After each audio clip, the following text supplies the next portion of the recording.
morning. Thank you for coming. It's my pleasure to be able to speak to you today. Today we're going to continue the theme of Invest Cambodia, which is a mantra now of the American Chamber of Commerce.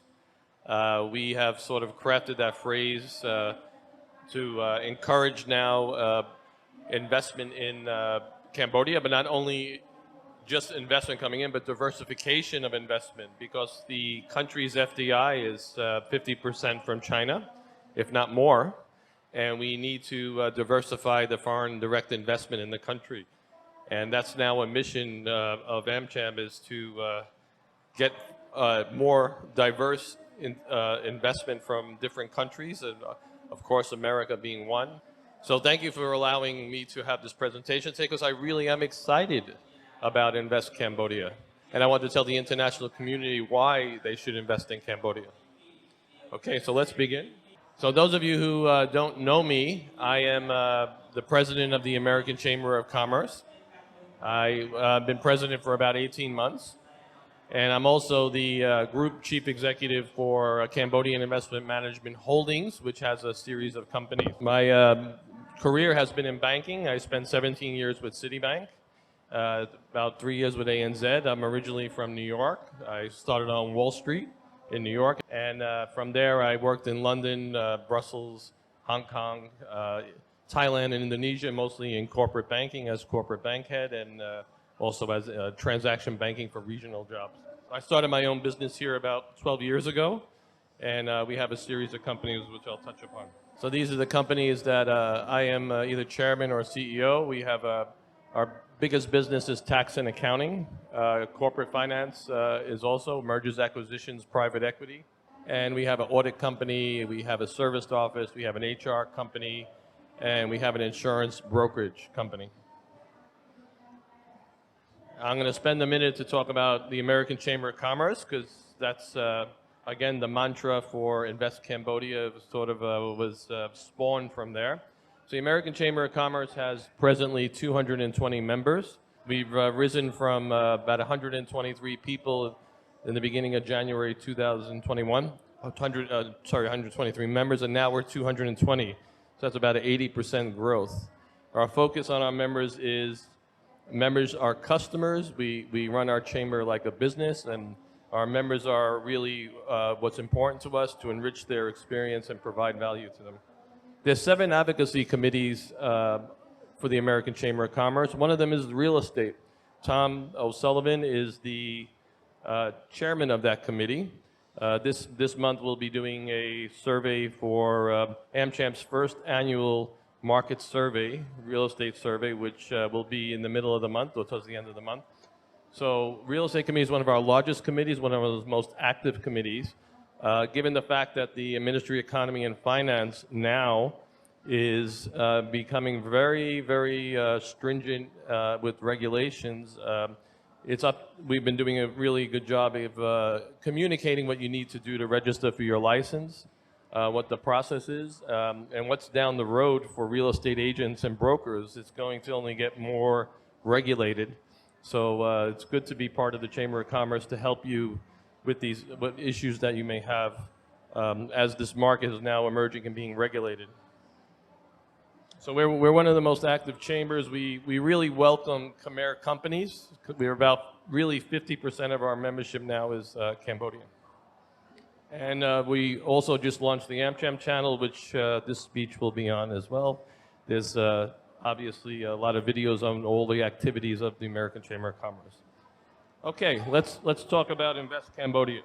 So as I said, we come up with this, I wouldn't say it would be completely new, but we're really pushing now the American Chamber of Commerce, Invest Cambodia. Cambodia, I think, needs to get the reputation it deserves as an attractive investment center. Cambodia now is the Asian tiger of the 21st century. That's really the tagline here. Cambodia is the Asian tiger of the 21st century. So those of you that don't have gray hair or are the sort of millennial or younger generation, what does Asia tiger mean? Asia tiger was coined as a statement when, in the 60s up to the 90s, when Hong Kong, Singapore, South Korea, and Taiwan were really underdeveloped countries, and they became industrialized and had high exceptional growth rates. Industrialized and high exceptional growth rates. Does that sound familiar? That's Cambodia. It's industrialized and having high growth rates, GDP 7% plus for 2 decades on average. There was later what was called the tiger cub economies, and those are familiar to us. They're neighbors. They're Indonesia, Malaysia, Philippines, Thailand, and Vietnam. Those were seen as tiger economies. Cambodia has not yet been seen as a tiger economy, and it should be. So I want to say now, Cambodia should be recognized as the tiger economy, and in fact, the Asian tiger economy of the 21st century. That's why you should invest in Cambodia as well. Another reason. We should address this misguided perception that Cambodia is a poor country. It's not a poor country. The world still thinks it's a poor country. It's not a poor. How many Rolls Royces do you see a day? Is this a poor country? It's not a poor country. And this is not Cambodians believing it's a poor country. This is what the outside world believes, that still maybe Cambodia is a poor country. So it's not underdeveloped. And even still, you talk to people in other parts of the world, Europe and the US, they think we're recovering from war or genocide. This is 50 years ago. So this is not, these perceptions of Cambodia need to be really changed. So this is far behind Cambodia. Cambodia is a lower middle income country. A lower middle income country is comparable to some other lower middle income countries. That's Argentina, Brazil, and the Philippines. We're comparable, Cambodia, to those countries, those cub Asian tigers that started the late 90s and 2000s as being recognized as Asian tigers. We're comparable to them. So we have to change perception of what Cambodia is as an investment center. And we're aspiring to be a middle income status country. That's seen to be happening in 2030, but I'm saying it's going to happen before then. It will happen in 2028. I'm sure of it. We're growing that fast.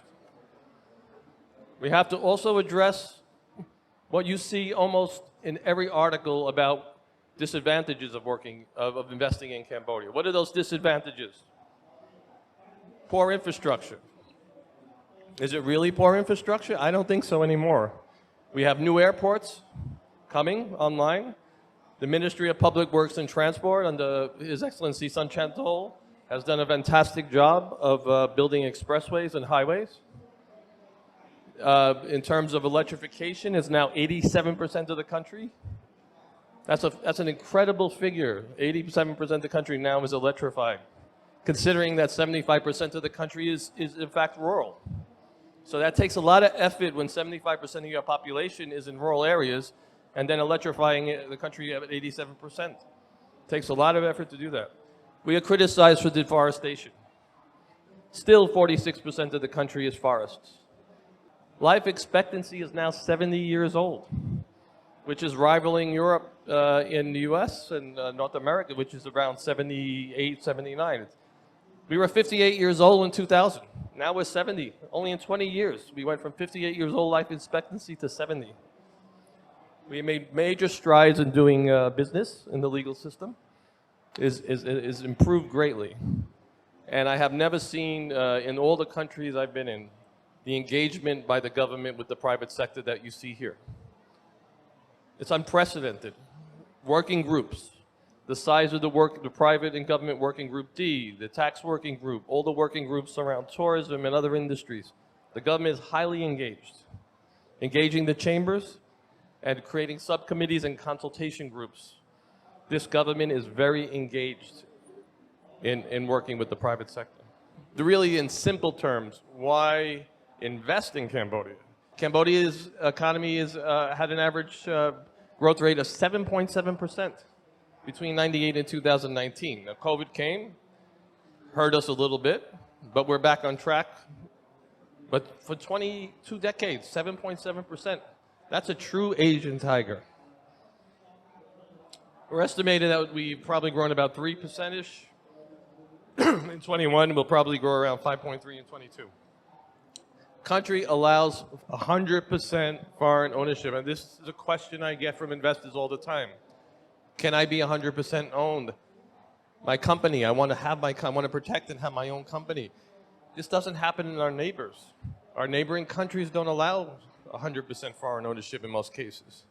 They have to get a shareholder, local shareholder. We don't have to do that.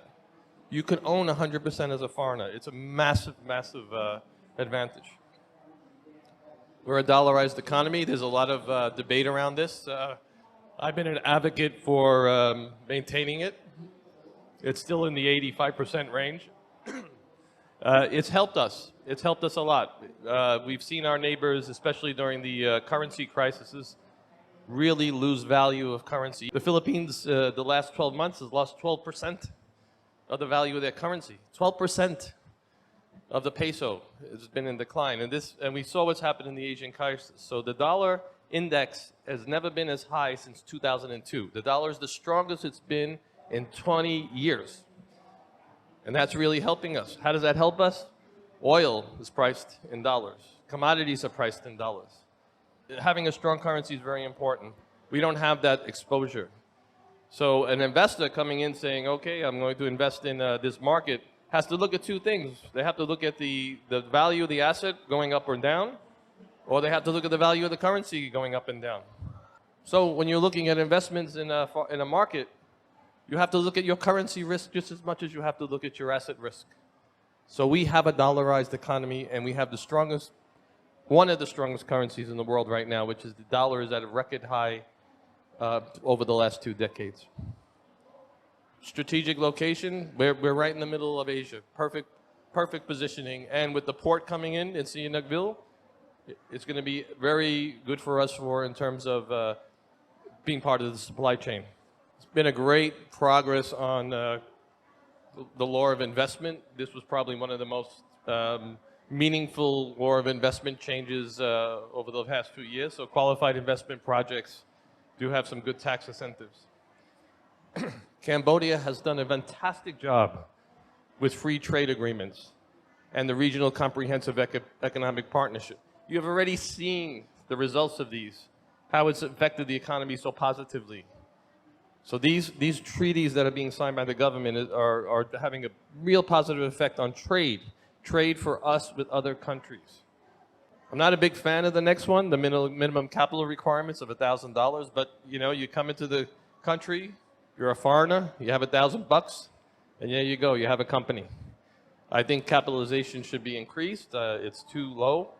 But other countries have $1, so I guess maybe I'm not the smartest guy in the room on this, but it's still at $1,000, you could just start a company. Corporate taxes are generally low. We're below the average. Average in ASEAN is about 23%. We're at 20% for profit tax. And we have a very youthful population. 16 million Cambodians in the country, around half are under 25 years old. This is a millennial population that's going to really make a big difference for us in years to come. I'm doing a little data bank here because I want to give you an idea of how the country has changed in the last 20 years. Our population is now close to 17 million. It was about 12 million in 2000. That's not really massive growth. The population isn't growing much. I think will be a better immigration policy probably around people coming in and investing and actually living here, as Thailand did. It's a great place to live.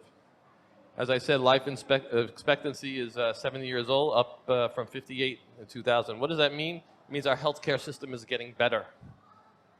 The environment to live here is not as difficult, not as complex. There's more people in white-collar work. There's more people have access to healthcare. So it was one of the criticisms of Cambodia was the healthcare system, and it's getting much better. Look at the vaccinations. It just explains it all, right? The vaccination rate was the best in the world. Population growth, 1.4%. Again, not high. It's in a downward trend. So I think Cambodians need to have more babies because the rest of the world is the population growth is a little bit better than us. Well, not everywhere. I mean, Japan also is having problems there, and some other countries, Singapore. but we are not growing as a population. I want to, again, the new Asian tiger of the 21st century. Why? GDP is almost $27 billion. Now, what was it in 2000? 3.6. 27 times growth of GDP in 20 years. That's amazing. Just absolutely amazing. And per capita, it's actually grown 5 times. So it was 300, you had 300 per capita in 2000. Now you have 1,591. Unemployment, 0.6%. I think we all feel that we can't get people. If you have a company, you're looking for people, you're constantly looking for people. It's very hard. We have one of the lowest unemployment rates in the world. Inflation, 2.9%. That's going to be a problem this year. It's a problem all over the world with the Ukraine war. Oil and commodity prices are hurting everybody, so I expect that to go up. I put this here, the next one, because I believe Cambodia is one of the safest places in the world to live. So safety, health, if you're an investor, a foreign investor, you want to put money here, having a young workforce, this is another really important thing. How safe is it to live in this country? So intentional homicides, which is something the World Bank tracks, it's not something I made up, this is tracked by the World Bank, is 2 per 100,000, which was down from 2 decades ago, 5 per 100,000. So it's one of the safest countries in the world. Give me an idea, we're 2 per 100,000, the United States is 7 per 100,000. Almost 4 times the amount of homicides that we have. It's amazing. Philippines is about 4 as a sort of an Asian comparison. Government debt is 10 billion. That's a tick on Apple going up a quarter or a half. It's nothing. Indonesia's 414 billion compared to our 10 billion. So we have a lot of room to borrow. Borrowing to increase investment in the country. Foreign investment direct flows, net inflows are about 14% of GDP. That's up from 3.2%. Again, almost 4 times. And access to internet is very important. So mobile cellular subscriptions for 100 people are 126 in 2020 versus 1.1. So in 2000, 1 person out of 100 had a mobile phone connection. Now there's one, everybody has, and in fact 20% have more. I've been asked to talk about what are the economic pillars of Cambodia. So garments historically have been one of the largest economic pillar, and that remains pretty much the same. Real estate and construction was in 2nd place before COVID, and tourism and agriculture to follow. That really is beginning to change, but it's still very much, there's concentration in those areas. GDP is expected to grow 5.3% in 2022 and 6.5% in 2023, so we got to get back to our 7.7% average, and I think we will next year. And I think the silver bullet will be China, because China will open up next year, and that will really give us an infusion, a massive infusion in the economy. Inflation will be high this year. There's nothing we can do about it. It's out of our control. It's out of our control because it's really affected what's happening in Ukraine with Russia, and that's going to continue for a while, so expect high inflation around the world, globally. Agriculture in Cambodia is finally beginning to realize is being a real core part of the economy. So now it's 22% of the economy. Industries contribute about 35%, the service sector is about 37%.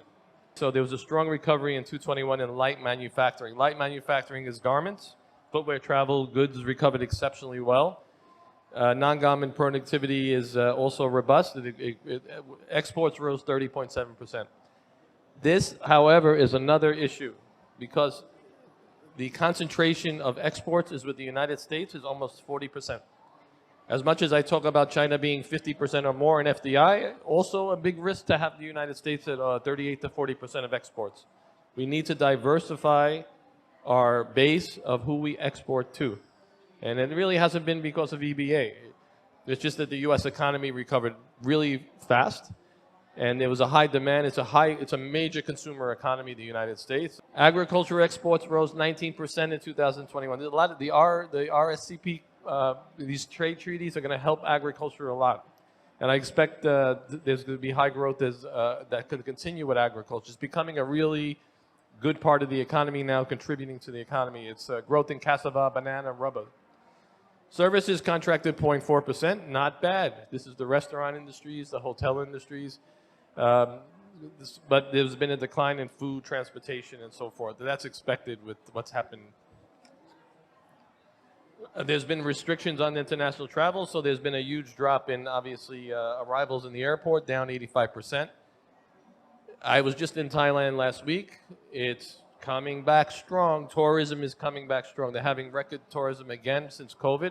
I expect that to drip along here somehow. I hope so.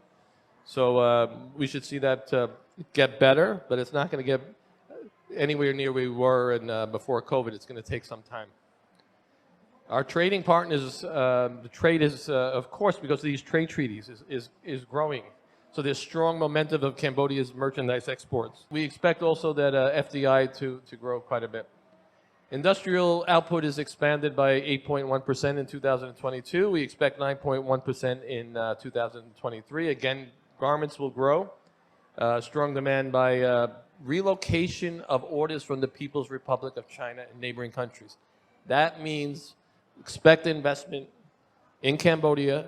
The garment industry should expect more investment because there's a relocation of investment from China and our neighboring countries to Cambodia. Expect that to continue. The service sector is expected to rebound, 4.8% this year, 6.8% in 2023. Will reflect a rebound in hotels, restaurants from the contraction of the last 2 years, and wholesale and retail trade, transport and communications, and real estate. So as part of the transaction that you just probably read about with Kiwi Mart being sold to Big C, you see that wholesale and retail trade is going to increase. Big plans for Big C here, big plans for other retail trade organizations to invest in the country. So we expect wholesale and retail to grow quite a bit. Other economic drivers, great job by the government on the law of investment, which was adopted in October 2021. It will attract more domestic and foreign investment into manufacturing. I was very pleased just about 3 weeks ago to see the Ford assembly plant open. Not only because it was a U.S. investment, but it was an assembly plant. This is a higher skilled manufacturing required. It's not producing garments with sewing machines. It's an assembly plant, again, higher level of skills for manufacturing. So we'll see more of that. The law of investment has provided incentives. It's a comprehensive, transparent, and predictable legal framework to make Cambodia more attractive. So the law of investment is a very big positive this year. The specific incentives provided are regional and global supply chains, and for production of electronics, spare parts, mechanical and machinery equipment, and agro-processing. Again, higher skilled manufacturing jobs. Very important for us. The new regional trade agreements, as I said, and repeatedly, are really having an impact on the economy already and will continue to do so. And the government has a plan. It absolutely has a plan. On December 22nd, the government launched the Strategic Framework and Program for Post-Recovery 221 to 223. 3 pillars: recovery, reform, resilience, economic diversification, trade facilitation, law on special economic zones. There's a plan, there's a structure, and it will be good for the country and the people. So thank you very much. That's my presentation. I'm happy to answer any questions.